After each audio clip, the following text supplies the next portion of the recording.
So Nick, thank you so much for your time today. You're the leader of the council here in Newcastle. Let's begin by just asking what really inspires you about Newcastle. Newcastle is a great city.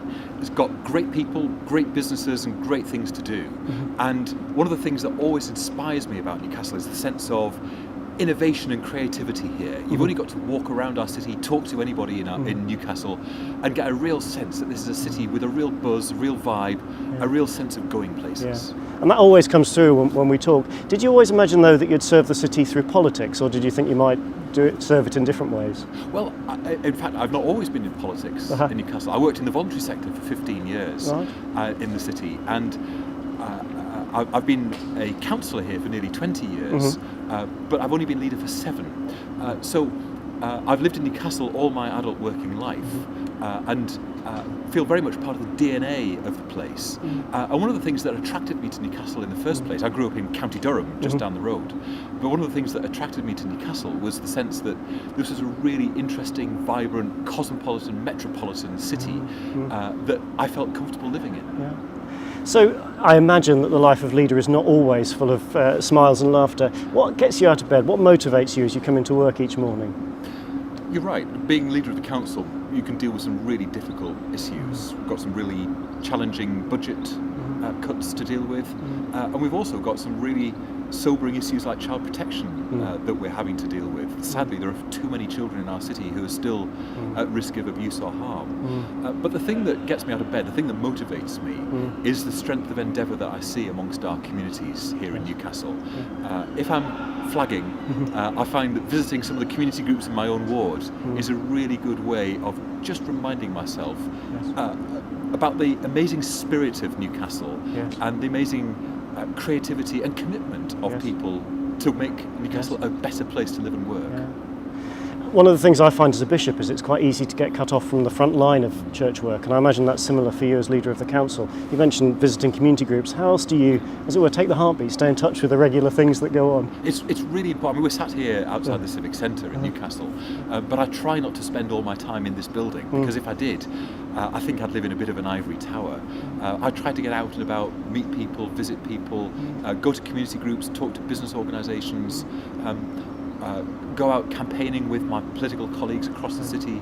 I do regular walkabouts, and I talk, of course, to our agencies and partners right across the city. And the faith communities of the city are a really important part of that, because visiting places like the cathedral or the churches in my own ward is a really important way of making sure that I stay in touch with people and the everyday concerns that people have in their daily lives.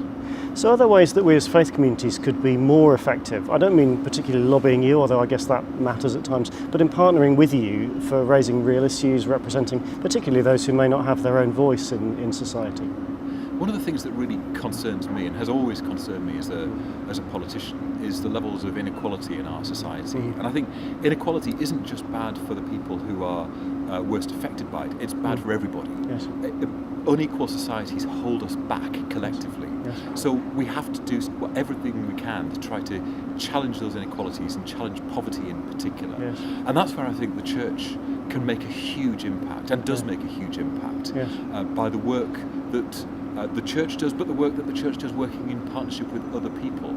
I know that there are people who are members of our congregations who are involved with food banks, who raise money for charities, who run food kitchens, do an awful lot of work to help people who are the most disadvantaged in our communities. And I think that's one of the things that I'm dispirited that we have to do that kind of work in a 21st century modern country like Britain. But I'm immensely proud that we have that sense of community spirit for people to do that kind of initiative, take that kind of initiative. One of the things I quite often say is a society can be judged by how it treats those who have least power or least wealth. How do you think we're doing in Newcastle in terms of caring for the least and the most overlooked? It's a really important part of what we're trying to achieve as a council. Of course, we have statutory responsibilities to care for vulnerable adults, vulnerable children, people with learning disabilities, people with mental health conditions, and so we provide statutory care for them. But I think the way that our society responds and looks after people is a measure of how civilised we are. So it's not just a case of having professional care packages around people. It's about making sure that, for example, people with learning disabilities are part of our community, that they have independent lives and are able to enjoy the kind of activities that you or I would enjoy. It's about making sure that children growing up in poverty get the best chances at school. It's about making sure that older people don't feel isolated and lonely, but feel that there are still opportunities for them to be active citizens and play an active role in their communities. So for me, that's partly done through public agencies working together, but it's largely done by us looking out for each other as neighbours, making sure that we have a collective sense of responsibility to each other. And you see that in times like the winter we've just been through, for example. One of the things that was really heartening was the number of people who just knocked on their neighbours' doors to check that they were okay, help them out with a bit of shopping, that kind of thing. And it's those kind of stories that really warm the heart, when it kind of is a visual reminder that actually we're not just individuals living isolated lives, we're really connected and we all feel part of something bigger. Let me push you just a bit harder on that though, because the examples you've given, of course, I absolutely agree with. But they're all examples of people that most of us would say, yes, absolutely, we should help that person.